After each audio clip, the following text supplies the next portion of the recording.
External features of stomach. The stomach has two orifices or openings, two curvatures, two borders, two surfaces, and two parts, two orifices. The cardiac orifice is joined by the lower end of the esophagus. It lies behind the left 7th costal cartilage, 2.5 centimeter from its junction with the sternum at a level of T11.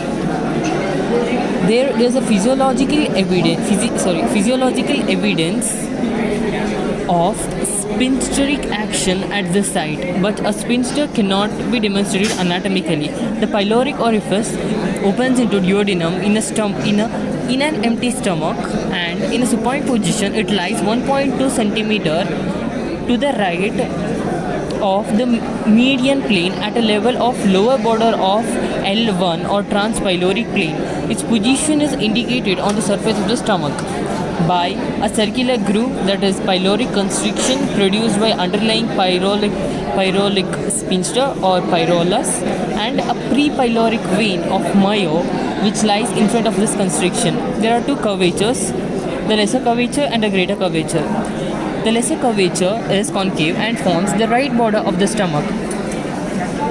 It provides attachment to lesser omentum.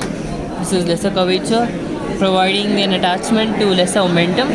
The most dependent part of the curvature is marked by an angular notch.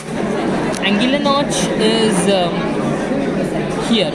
You can just check out this figure. This is an angular notch.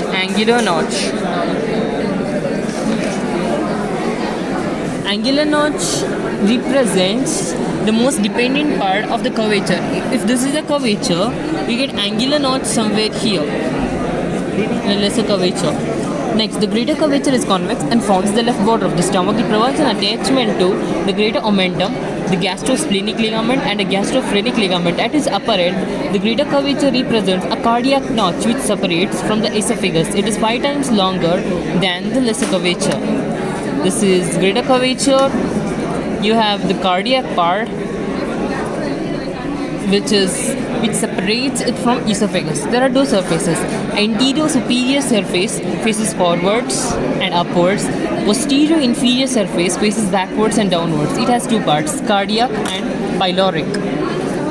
The cardiac part has the fundus of the stomach in the upper convex. It has the fundus. This is the fundus, which is upper convex dome part situated above a horizontal line drawn at the level of the cardiac orifice. Next, it is commonly distended with a gas which is seen clearly in a radiographic examination under the left dome of the diaphragm. The body of the stomach lies between the fundus and the pyloric antrum. It can be distended enormously along the greater curvature. The gastric glands are distributed in the fundus, and the body of the stomach contain 3 types of secretory cells, namely mucous neck cells, the chief pectic or zymogenic cells, and the parietal or oxantic cells which secretes HCl. Next, the pyloric part. The pyloric antrum is separated from pyloric canal by an inconstant sulcus intermedius present on a greater curvature. It is 7.5 centimeter long, and the gastric glands are richest in a mucous cells. The pyloric canal is 2.5 centimeter long. It is narrow and tubular. At its right end, it terminates at the pylorus.